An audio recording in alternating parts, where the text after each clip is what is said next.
In crypto, narratives move billions. But the real question is, are you owning the narrative or is the narrative owning you? Because the truth is, most founders don't really own their story.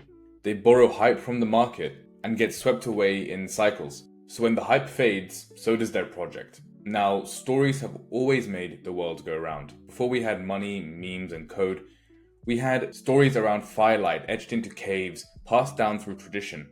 Our brains are not wired for spreadsheets and feature lists. They want to hear stories. They're wired for arcs, tension, and heroes. And that's why stories stick, and features are just forgotten in the wind. So the question is, do you want to be another forgotten ticker or a story that people repeat? Well, this video is for the founders who want to be in the latter category, who want to cut through the noise of the market and create narratives that resonate with their target audience. So by the end of this video, you're going to walk away with a 5-step sprint to help you craft narratives that will help you acquire users, build attention, and ultimately grow your product, whilst also avoiding the traps that kill even the best of projects. And if you're new here, I'm Ramsey, the founder of Jello, a go-to-market and marketing studio focused on helping crypto brands and products go from 0 to 1. We've contributed to the success of Solana, ICP, Polkadot, Supra, and many, many others. And in this video, I'm going to show you how you can craft compelling narratives that resonate with your audience to attract users, build trust, and grow your product. Narratives are the hidden growth engine for all of crypto. They drive capital, users, and attention, but if you don't own yours, you're going to get dragged away by the hype cycles. Look at all the biggest hype cycles of the last year. We had memes, AI coins, and we had deep in season from last year as well. Think about all the countless projects that were super hyped back in January for following the AI trend. And I would ask you, can you remember any of them? Most of the time, people can't answer this question because most of those projects were banking on the hype of the AI narrative versus building a brand narrative for their own products. They all pumped and they all dumped and now they're all forgotten, which is not what you want when you're building a startup. And ultimately, it's because their stories were never anchored in substance, just riding the hype of the wider market attention. Think about it. Big players like Eigenlayer are synonymous with the word restaking because they built that narrative. Base and Jesse from Base are synonymous with content coins and creator coins because they coined that narrative, no pun intended, and they've been running with it obsessively ever since. And it's really important to understand this because it's the narratives that help you drive VC and retail investment. They help you drive product usage, they help you hire talent, and they help you find partners and drive growth. They're not just for show, they're a fundamental part of your brand. So the question becomes, what exactly is a narrative? Well, a narrative ultimately is a story, and it's a story that makes you worth the attention of the market. It's the story that people tell when you're not in the room with them. Typically, there are 2 types of narrative. We have the brand narrative and we have the market narrative. So the brand narrative is your company, the product, the story that that product tells and the company tells. And the market narrative is the overarching theme of the market, what the story behind the specific sector might be. For example, why is AI hyped in crypto right now? Or why is DePIN and stablecoins hyped in crypto right now? These are the wider market narratives that are at play. It's kind of where the overarching attention is flowing. You can think about it like this. The market narrative sets a stage and the brand narratives are the performance that all the companies give on that stage. I dive a lot deeper into this concept in an article I wrote called Market the Narrative or Let the Narrative Market You. I'll give it a link in the description. It's on my Twitter at Yonko Rambo as well for you to check out. Now, without your own brand narrative, you risk getting swept away by the tide. And so it's really important that you build your brand narrative even when the market is hot, because you need that sailboat to help you glide over the kind of seas once all the hype is dissipated from that wider market. Now, it's important to know that hype is always trending, right? There's always going to be attention flowing from one place to the next. It's never going to always be in one sector. So you have to capitalize on the attention that you have from the wider market pushes to get your own brand narrative up, because it's very, very hard to build a brand narrative when the sector is not hot. It's not impossible and you should definitely do it, but just a little pro tip, when the market is hot around your sector, give it your best shot to build your own brand narrative there too. And I think that brings me on to a very important point. You should never make your products or brand's narrative just synonymous with the market, but it is important to tap into wider market narratives where possible. So let's say you're building a product and there's a mix of AI and deepin, just for example. When deepin is hot, you should be tapping into that attention. And when AI is hot, you should be tapping into that attention. But you shouldn't make the whole product specifically just around both of those things. You should have your own story that you're telling and your own reason for building this product, right? There should be a worldview and a brand thesis that allows you to tap into both of those narratives and show what a compelling story it is for the product. It's important to be able to tap into these wider market narratives because it will amplify your reach, help you reach more people, and put the name out there. But it should never just be your whole personality. The specific core brand story that you tell for your product is going to be what helps people stick around once the hype dies down. And it's going to be how you convey your true value.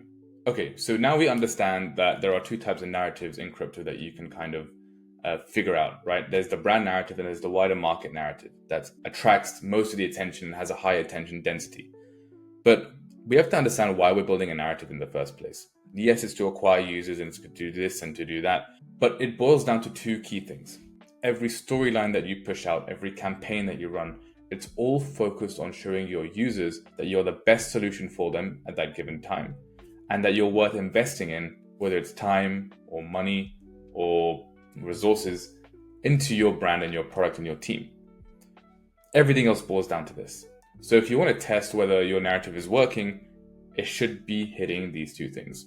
Your narrative is not a luxury at this point. It's a fundamental part of your brand. It's the difference between becoming a category-defining and market-leading product and just some ticker on page 74 of CoinMarketCap. And we all know which one you don't want to be. So at the same time, your narrative is going to evolve. The core story might not change, but the way that you tell it will, because the story that you tell your investors might be different to the story that you tell your first 50 users, which will be different to the story that you tell in region A, which is definitely different to the story that you tell in region B. So it's very, very important that you're able to adapt and come up with new storylines that convey the underlying brand story in ways that will resonate with different audiences when needed. And ultimately, we need to do this without losing clarity over the core story we're trying to tell for our product. You have to be creative in how you come up with these stories as well. Too many founders out the gate, they try aim for the story that's going to onboard 10 million people. The broad stroke, big overarching story that no one really can connect to because it's too broad and too fluffy. The biggest tip I can give in starting out and building a narrative is to make it as sharp as possible, as specific as possible, because ultimately the way that a narrative will stick is that if the audience can see themselves in the story, and we'll get onto this in a little bit with the framework that we have coming up. But ultimately, the story for the first 10, 50, 100 users has got to be extremely sharp in order to make it specific enough for them to want to convert and see themselves in the story and be part of that story. So big broad stroke stories about how we're going to revolutionize finance. Great, sounds cool, but doesn't mean anything for the everyday person. They need to feel the story connects with them and their day-to-day life.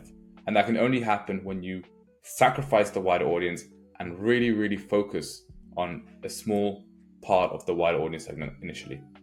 Ultimately, if you can't explain the story to the first 50, you're never going to get the first 50,000. It's probably good to discuss whether a narrative is an art or a science. Well, on the one hand, it is an art, it's creative. You have to understand culture, you have to understand emotion, you have to understand your audience, what they're feeling, what they're going through, what other narratives are at play in the market. Right? You have to understand what the landscape looks like. It's very, very important to have an artistic flair to these narratives and be creative in how you spin the storylines and how you push up these different propositions. For example, one of our clients, Hinkle, had a very, very interesting storytelling element for their privacy wallet. The wallet is a very interesting privacy wallet where you cannot see the balance of the user's wallet. And the way that they displayed it was with a campaign they called Unprotected Sex. When you use MetaMask or Phantom or any other public wallet, everyone can see your wallet holdings. Your private parts are on for display, and you may be a target for phishing attacks and scams and sniping attacks if you're launching a token. But with their wallet, you're protected because no one can see your wallet activities, no one can see your wallet balances, and you're pretty much untrackable. So these are different ways that you can be creative in telling that story. And that's where the art comes into play. Now, on the other side, there's the science. It's data backed, it's iterative. You have to make sure that you're testing, iterating, and gathering data on whether the narrative is sticking. Are people engaging more with the brand, right? Are we attracting the certain type of audience that we want to attract with this narrative? We have to be pretty clinical here. We have to push these narratives and test them with the right people and then see if they stick or if they don't stick. And if they don't stick, we've got to cut them loose. We can't marry our narrative just because we think it's good. Maybe we can revisit it in the future, but it's very much a game of seeing what sticks and doubling down on that. Some argue that narratives can't be put into a formula, while others say that without testing and iterating and validating, you're just guessing anyway. But ultimately, effective storytelling requires both. Here's a few ways you can balance the art and the science. First, write down 3 versions of your core story with different framings and different storytelling elements, maybe different ways of packaging those stories. Figure out which ones resonate most with your community, with your first users, with your investors, and even some of your trusted friends.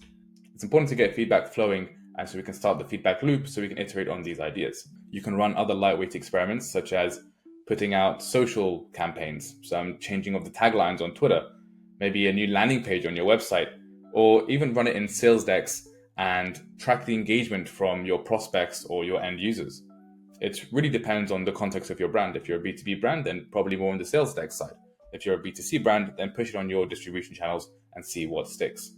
Maybe you should go and ask 10 users to retell the story of the brand, to see what they remember, what they're missing out, see what is really sticking in their minds and how we can shift the story around those elements. And ultimately, again, we want to create strong feedback loops so we can continue iterating on this process.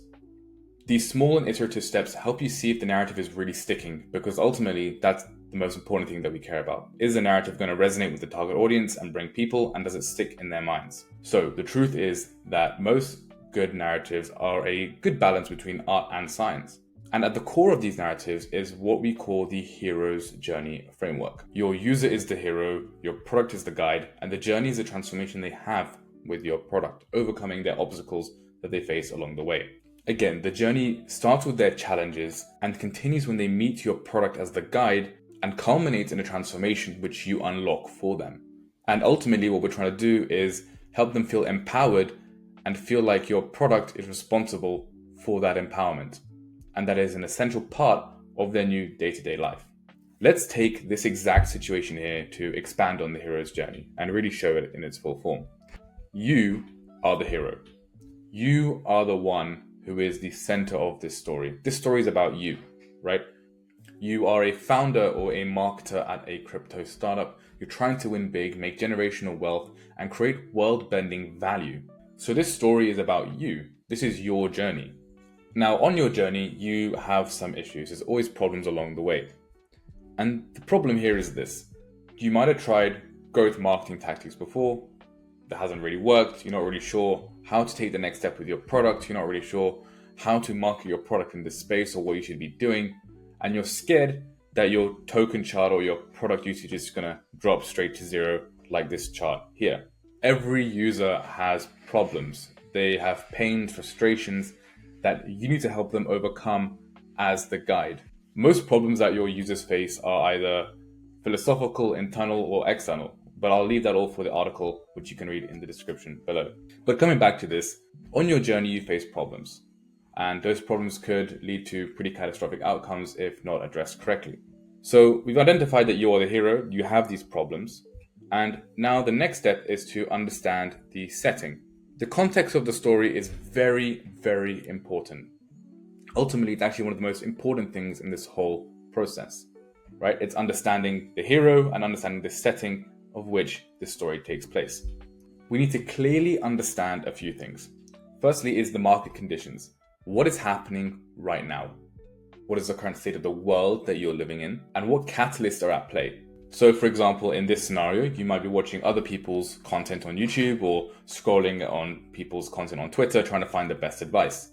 So I need to understand what type of people or content you're watching so I can provide you the best product and the best content possible. We also need to understand what dominant narratives are at play.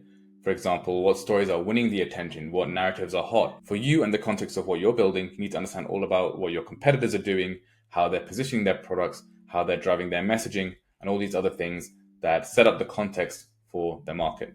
Now, the reason that we do this is to help us spot gaps in the market. We want to avoid sounding like a derivative, so if we can understand what the market looks like, we can find a little pocket of differentiation and ultimately help us separate ourselves from other guides and other competitors.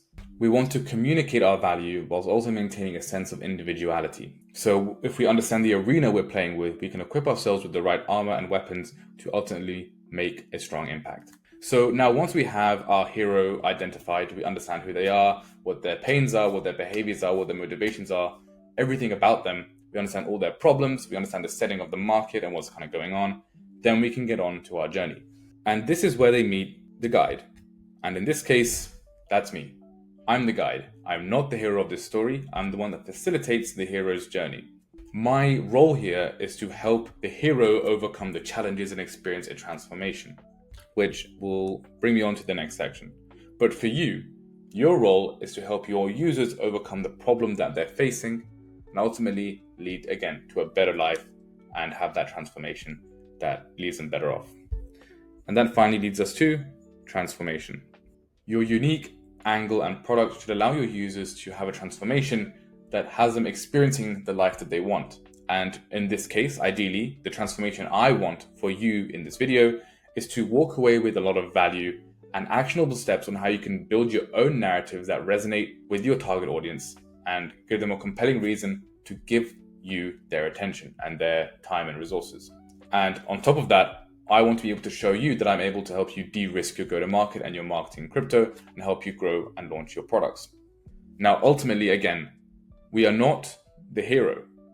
We are helping the hero experiencing transformation. It's very, very important that this gets drilled in.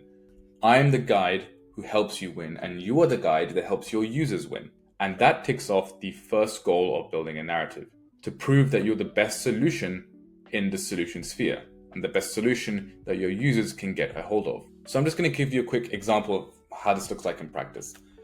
About a year ago, we started working with Supra, an L1 using the Move language who was looking to launch their mainnet and their token. Now they hired us to help with the TGE campaign, and one of the first things that we did was shift the story. Supra had been delaying TGE, their community was angry, they were tired, and they just wanted a token and probably just wanted to go on to the next thing that they wanted to farm. We had to create a story to stop this. So we removed Supra from the equation. Now, in this story, the hero is the retail audience, Supra is the guide, but ultimately, they are not happy with the guide at its current point. So it didn't make sense for us to keep pushing that narrative that their tech is the best or XYZ. We had to come up with a new storyline that would entice them to keep their tokens and engage with the brand. And what we did was we focused on the ecosystem. Now, one thing that I'm a big supporter of is that chains are spoken for by the apps and the apps are spoken for by the people. So the most important thing when you're building an ecosystem is that you have the apps at the forefront. And so what we did is we focused all the storytelling to do with the apps.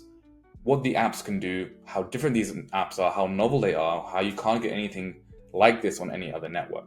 And we pushed this story through the content. And we also had a 5-hour-long X Space where the whole community could come and interface with the projects, right? We had projects across the ecosystem, from games to DeFi protocols, who were all building on Supra with very novel use cases and very novel features that they couldn't find anywhere else. And this gave the community a sense of reassurance and excitement that there was really interesting things coming to Supra once the mainnet had launched. And ultimately, Supra was the one facilitating all of that. So the hero, the retail investor, will be shown all the benefits and novel products that the guide, Supra, would facilitate. And ultimately, this proved to work. The price action on day one was very positive, and over the subsequent 20 days was also very positive price action. I'll leave a screenshot here so you can see it. Now, even if you do balance art and science, there is still 2 fatal traps that most products who fail in this fall into.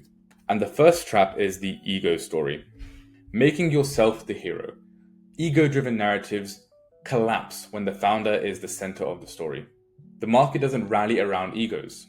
It rallies around missions and being able to see themselves in the story. Ultimately, if the hero cannot see themselves in the story, it's not going to resonate. And when ego-driven stories are created, the whole point is that the founders of the team have put the product or themselves as the hero, which obviously no one can relate to. One really powerful example of this was a product called Tidal. They were a Spotify competitor, and their whole story was, we are going to conquer the music industry. but that's got nothing to do with the end user. Whereas you had people like Spotify who were putting the user on the forefront, right? This is your music, this is your Spotify rap. They gave them the mic directly into their hand and said, this is for you. And the results are pretty clear. Spotify is one of the biggest companies in the world, and Tidal is nowhere to be seen. Their story did not resonate with anyone, they did not get enough traction, and ultimately they could not convince users that they were the right solution for them because they did not put the user in the storytelling. The second trap that people fall into is actually the everyone story. If you want to appeal to everyone, you're going to resonate with no one. As I mentioned earlier in the video, being specific and actually sacrificing part of the audience is really, really important because great narratives are very detailed and very specific. The hero is very well defined, the problems are very well defined, and obviously not everyone can have the same problems.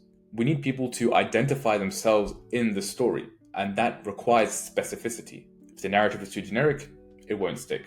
You're just going to end up sounding like Twitter soup, which is not very tasty at all. The projects who win are very clear on who the specific hero is, what they're fighting and why it matters, and why they are the right solution to fit those heroes' problems. When the hero sees himself in the story, that's when it sticks. So here is the 5-step narrative sprint that you can run this week to clean up your narrative and start acquiring users and resonating with those users through storytelling. First is to identify that ideal user at the current stage of your product or for the campaign. This will be your hero. Then you need to map the pain points and opportunities of your product to that user so you can derive and clearly see the emotional connections that your product will have to that hero and the problems that they are having. Then we need to build out the hero's journey, look at the market context, figure out what the arena looks like, show how the product guides the user and to solve their problems, and ultimately show that transformation. Then we want to layer in the supporting items, right? Your team's pedigree, your traction, your partnerships, everything that makes it more compelling to show the user that A, you're building the best solution in this solution sphere, and ultimately that you are worth investing in over a longer period of time. And finally, get your feedback, adapt, iterate, look at the data, and keep iterating and pushing forward. Now, one more piece of advice that I would give is that every great story has a twist. The unique, memorable, defensible angle that makes people say, we can't go back to the old ways, or we can't look at any other products. And that twist should be embedded in your sprint, making your narrative unforgettable. And defensibility is really the term I want to focus on.